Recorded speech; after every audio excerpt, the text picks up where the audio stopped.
I submit to the mission, and I submit to allowing Cleveland to lead us. When I imagine a woman submitting to me, specifically Jayla, when I imagine Jayla submitting to me. Let me put y'all onto some game real quick. So listen, if you want to be with a high status man, how did I get Cleveland? Well, what's a doggy sound like? What's a horsey sound like? What's a ducky sound like? Now, I want you to speak English. Say hi.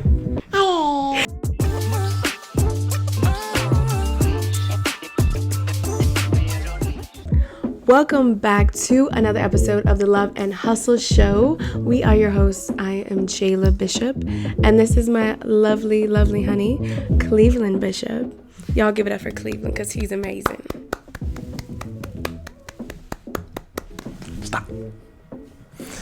What's up, guys? Today we're going to be continuing the conversation on submissive women, how women play the submissive role. This was a subject that you wanted to elaborate on, so we're here today doing the damn thing. How you doing, boo? I am in a very smooth jazz vibe because you put me in this vibe today. Cleveland is an extraordinary man with very insightful dialogue, and right before this podcast, he was kind of giving me an epiphany that he had discovered about just himself and life. And he always puts me in these worlds that just really just allow me to see outside of myself, outside of this world, outside of this universe. It's like he's just an extraterrestrial being here on this planet that is just so lovely to be around. He just creates a whole aura space that's just different. And so that's how I'm doing. I'm just feeling different. I'm feeling spacey. I'm feeling galactastic. Like the galaxy, there's a word. I feel like you mixed galaxy and fantastic. Ooh, galactastic.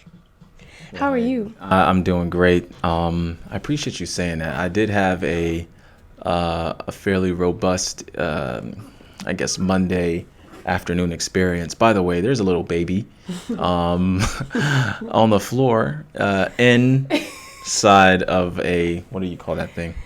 Inside of a little seat. In a little baby seat. Yeah. And at any moment in time, she may join us here on the podcast. But yeah, honey, no, that's great. So, first of all, where did we leave off when it came to our last conversation regarding the idea of women submitting, submissive woman, the whole world of that entire conversation? Where did we last leave off? Well, the last time we had this conversation was about 3 months ago, and the space that I was in then was one where we were and still are unpacking what it means for us to be in a relationship at its fullest capacity.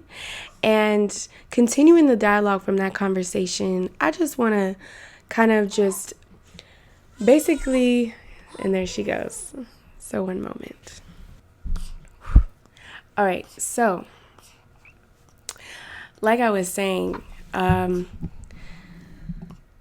being a submissive woman is very controversial these days, and it has a negative connotation in many conversations in the culture of the internet because people associate submissive women with weak women.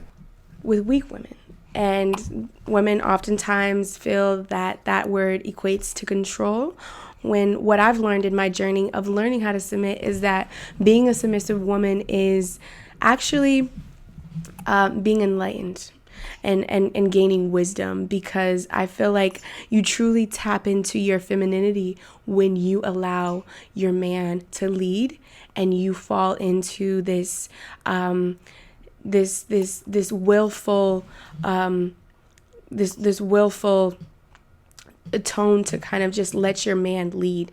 And I guess for myself, it's been so hard for me to be submissive in the early stages, and I'm transitioning out of that still, because I still struggle with submitting to you fully. But I think I really have struggled with it because, I have been around very dominant women in my life that raised me and that had to take on that masculine role. And so coming in a relationship with this alpha, very masculine, very powerful, dominant, entrepreneurial type of guy, he has always had a image of what he wanted his relationship to be. And I didn't fall in line with that because I wanted to be in control in areas of our life that I had no right to be in control of. And maybe right's not the right word, but I don't trust myself like how I trust Cleveland. And I didn't realize that at the time, that if I were to be the one in control and not allow him to lead, we would be in a trash can right now, or we would be pretty beat up. Because like if a burglar comes in this house right now, he's going to be the one to protect us. And if he leaves that up to me, we would be in trouble. And so that is just one instance where it's like obvious that a man needs to lead. And oftentimes women, me myself, have been like, well, it's obvious, like the physical, he needs to lead and protect. Letting a man lead is so hard for a woman to do, because you feel like you don't have a voice, when in reality, you are transforming your identity to your particles of being are intermixing with the particles of your man. And when you really understand that, you realize, oh my gosh, my man is the one in our relationship to actually lead us in the right direction. And I think that is what is so enlightening to me and makes me just like want to fall into your arms, because you have the best intentions for our family and for me. And you've never led us down a path that put us in danger and harm, broke. Never. Like, you have always made the best decisions for us. And I just want to say, I'm just so grateful for you, because goddamn, I've been in a relationship where I literally, that's embarrassing. I'm not going to say that. But I've literally been in a relationship where I was the one leading. And I hated that, where the man that I was with was like a fucking boy. He was weak as shit. So I've been on that other end of the spectrum, and to be with a man that has such a drive and ambition about him to see his family succeed, and to see, to want to bring in all of these assets that are going to be resourceful for us to grow and thrive, that is like a true fucking blessing. And I am so blessed to be in this position with Cleveland. And I have in the past taken it for granted and abused this relationship because of the traumas and neglect that I've owed to myself to just grow, And so being in this space with you now of submission is one where I just let go of all that, and I am appreciating you more, because I get to see you in your best light. And when I submit, you get to see me in my best light, because like I said in the beginning, true femininity is when you have this aura and this seduction about you that you never feel less than your partner. Because, listen, a man is only as powerful as his woman. And so for me to be with Cleveland, I always am going to have power. I'm always going to feel worthy. I am always going to feel in control, because he's a man that makes me feel like I'm in control. You're in the wrong relationship, if you're submitting to a man that makes you feel insignificant or unworthy. I think the women, actually, honey, the women that have a problem with submitting, just submitted to the wrong man. It's very possible. Not every man can. Not every man has matured to align to his full self and to his full capabilities. And honestly, if that man child ends up procreating and having a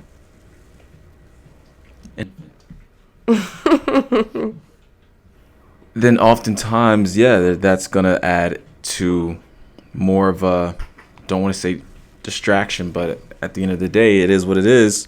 He's not gonna have time to, I guess, really realize that there's still development that needs to happen. So yeah, it's very possible that there are women that end up having fellatio with a man-child.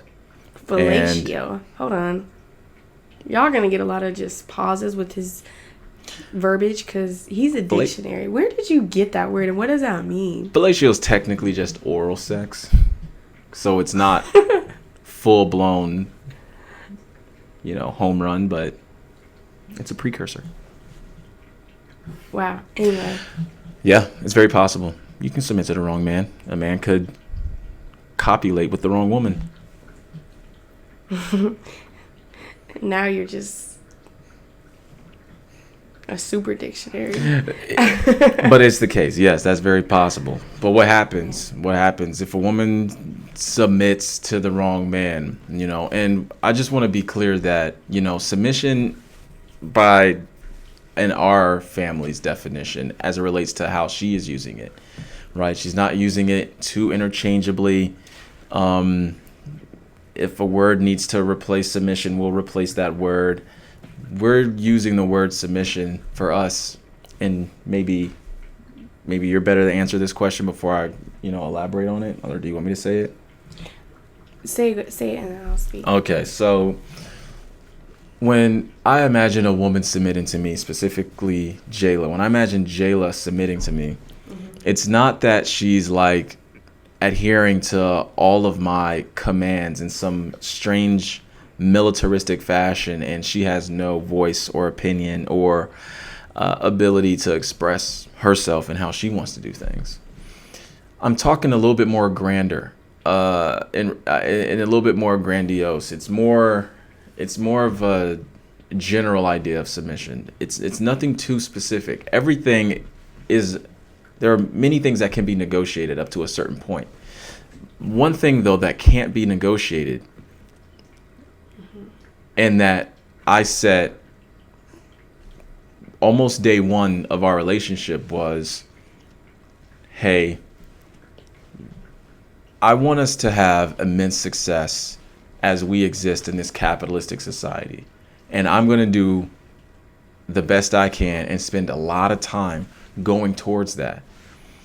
In that pursuit, I'm going to need a woman there for me who can support me in this journey. There's another child that is now up. Do we look like bad parents and I continue this monologue, or do we get her? She's in her crib. Bad parents. Got it. So I'll be quick, but so yeah, I need a woman there to support me on this pursuit. During that process, I'm going to be very much involved in everything that you consider important, as I want you to be involved in the things that I consider important. And only on certain occasions do the things that I consider important take precedent over the things that you consider important, and vice versa. There are going to be things that I consider very important that are where the things that she considers important are going to take precedent over my things. Unfortunately, the way that I've defined my relationship, and the reason I say unfortunately is because a lot of guys will be like, oh, that's where you're wrong. Everything you do, everything that you want to do should always be the thing that matters most. And I'm just not so much built like that. I think there's many occasions and many moments where, certain things that you want and certain things that you think are required or necessary for our overall progress.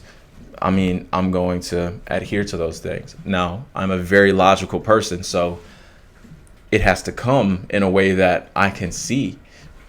If it is emotionally based, I can still understand that, take the time and go, okay, let's heal these wounds. I'll slow down. But if I see that happening too consistently, then there is going to have to be a point at which I say, hey, we're not going to have to ignore this, but we're going to have to be stronger than it. That's the main problem that I see a lot of women facing, is since women are so emotional, they want to suck away their man's time and suck away all his resources.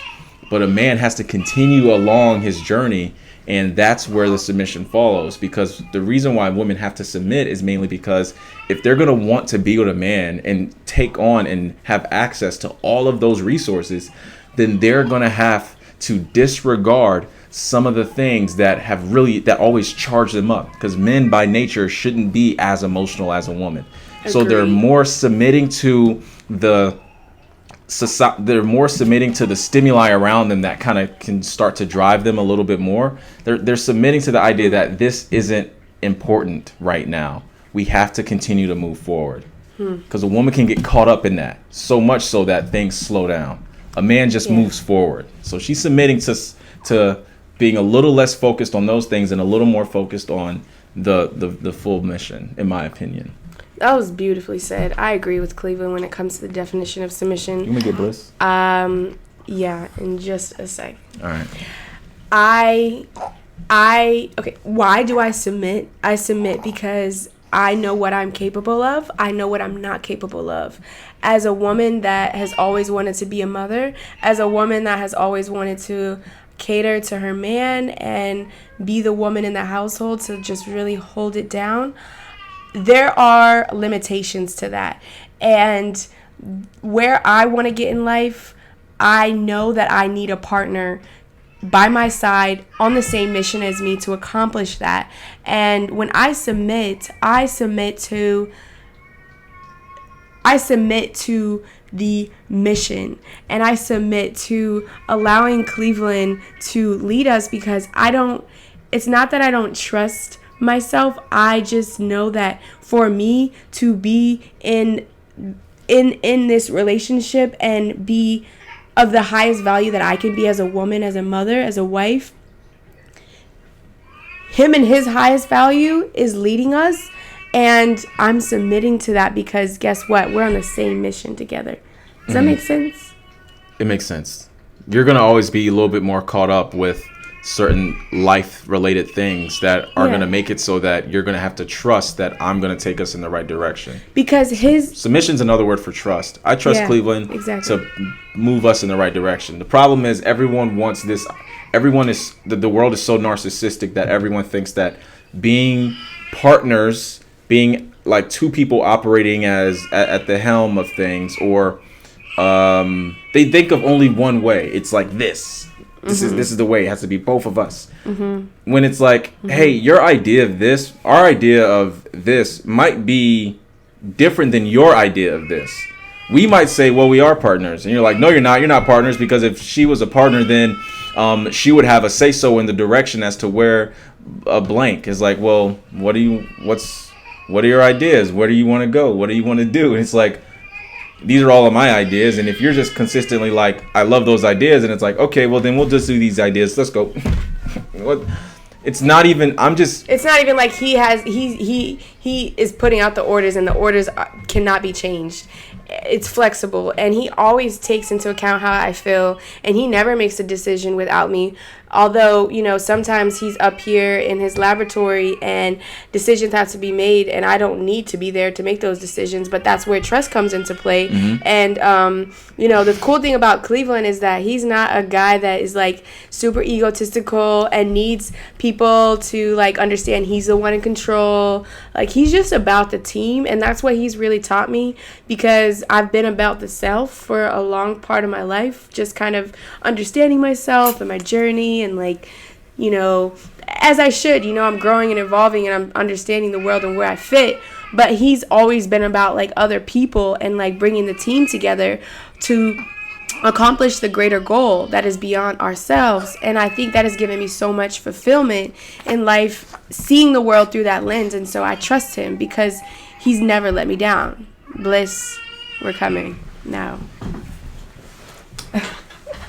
So, you know, while he's going to get Bliss, I just want to challenge women that are in relationships that are having a hard time submitting to really just understand, without any of what the world tells you of what submission is or what you've heard from feminism or what you believe, disattach from your beliefs completely and just look at yourself existing in this world.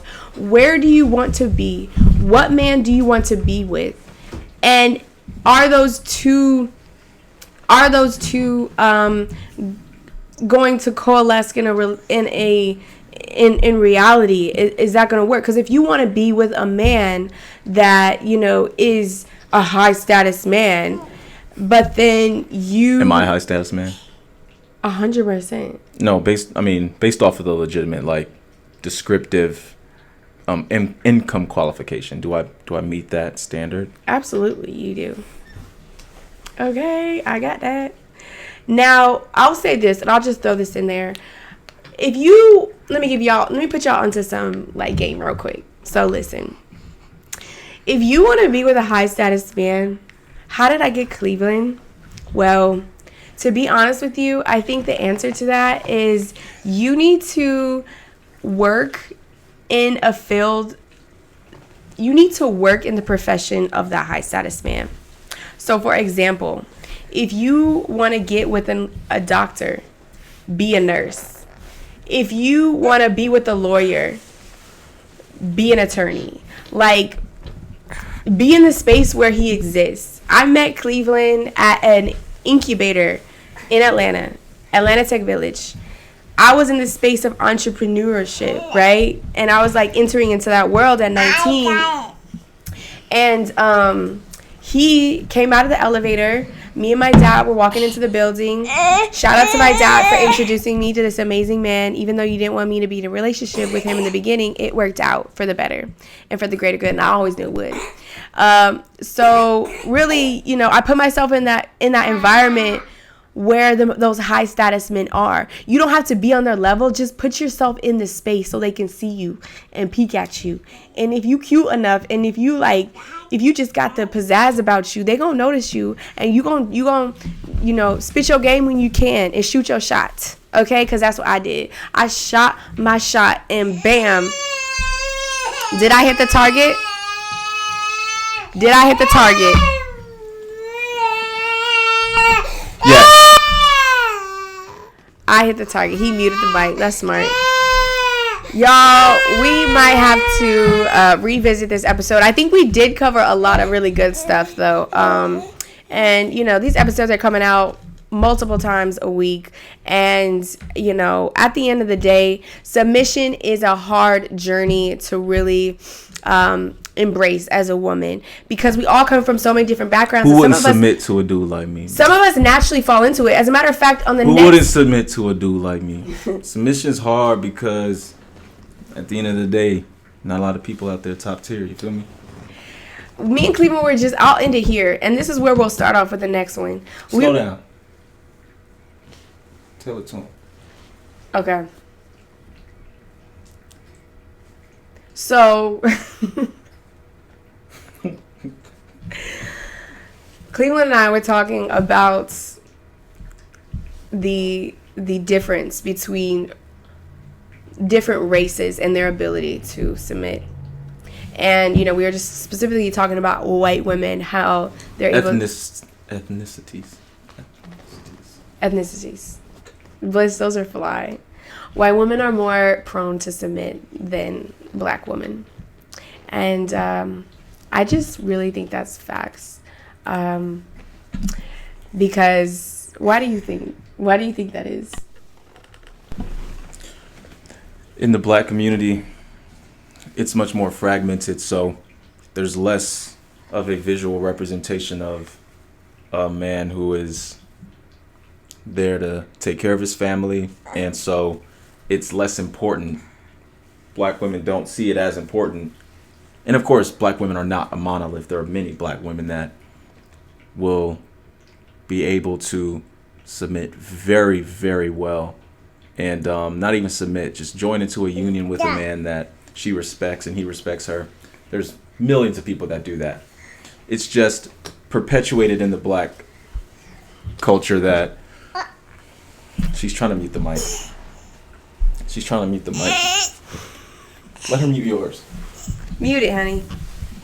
It's just unfortunately perpetuated in the black community that, you know, it's you gotta be an independent woman and stuff of that sort. You know, there aren't too many multi-platinum songs created by, you know, Caucasian women that deal with having to be independent. We somehow create that. It's not even like it's not fake, it's real. It's just the way it is. But again, we have fragmented households, so it's not as common to see a black man in the power position, so it's underappreciated. So women have to be independent. Man, that's true. Because a lot of the men are locked up, or it's just black women are having to deal with a lot more really just traumas that, you know, is unfortunate, because a lot of black women are so grounded in what they believe that they never are able to experience what a true beautiful union can look like. And me being a black woman that has come from a family where really not a lot of women in my family are married, and if they are, they get divorces pretty quick. So I am breaking generational curses, just, you know, unwinding what that union can look like and what I want it to look like. It's muted. Got it. And so, you know, just raising your consciousness to go beyond what you believe, go beyond what your circumstances and your environment has been, so that you can live the life that you want. And it just requires a whole nother kind of movement and a whole nother kind of mindset. And it's like constant rewiring for me to kind of really unravel like the life that, you know, I want to live with Cleveland. It's just constant movement and just realizations and conversations. And like I said earlier, I'm with an alien, so he's out of this world. He kind of taps me into these new conscious inner thoughts, and it allows me to kind of see like why I'm really here existing on Earth beyond Jayla just being Jayla as a human on Earth. Like, I'm not even like identifying with Jayla when we have certain conversations. I'm identifying as a molecule on Earth that's just like free flowing.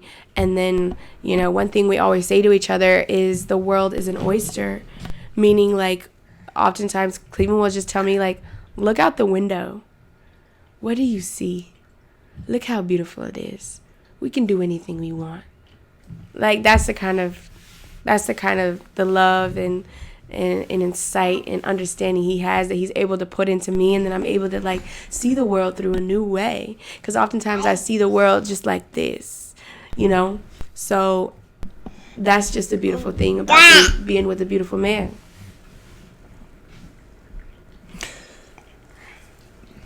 That was beautifully said, honey, and I really do appreciate it. When she mentions molecules and stuff of that sort, it's not some crazy, like, weird kind of strange religious study we're talking about. It's just, we just remove all ego in certain conversations where it's not about us, it's about what's right and what's wrong. And rarely is it about, you know, you need to listen to me in this way or that way.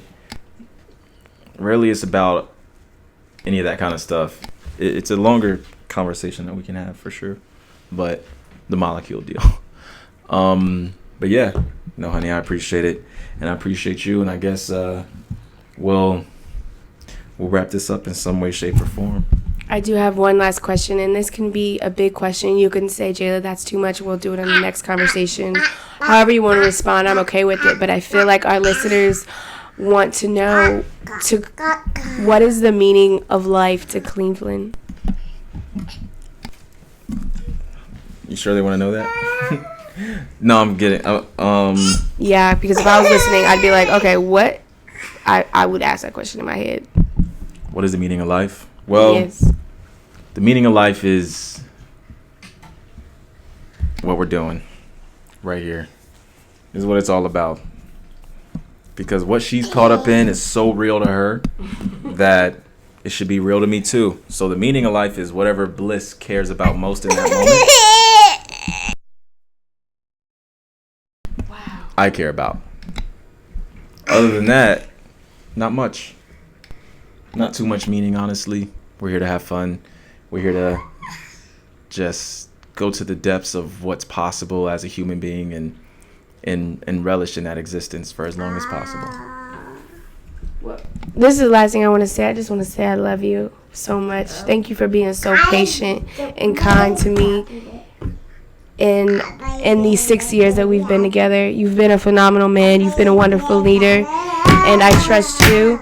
And you know, I'm just going to continue to evolve as a woman that is able to just be even closer to you in spirit and in our love. And I just love you, and I just want you to know that. Thank you, honey. I love you too. I appreciate all of that. Well, y'all, that ends this episode. Comments down, any questions or anything you want us to talk about when it comes to submission, relationships, love, life. We're here to talk about it all.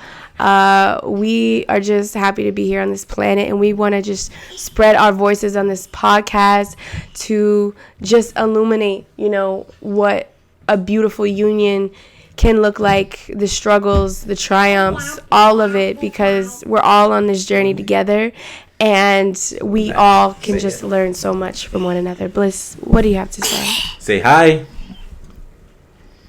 Say hi. What's a doggy sound like? What's a horsey sound like? What's a ducky sound like? Now, I want you to speak English. Say hi. Thank you. Okay. That's that. All right, y'all. Make sure you like and subscribe. We'll see y'all in the next episode. Peace out.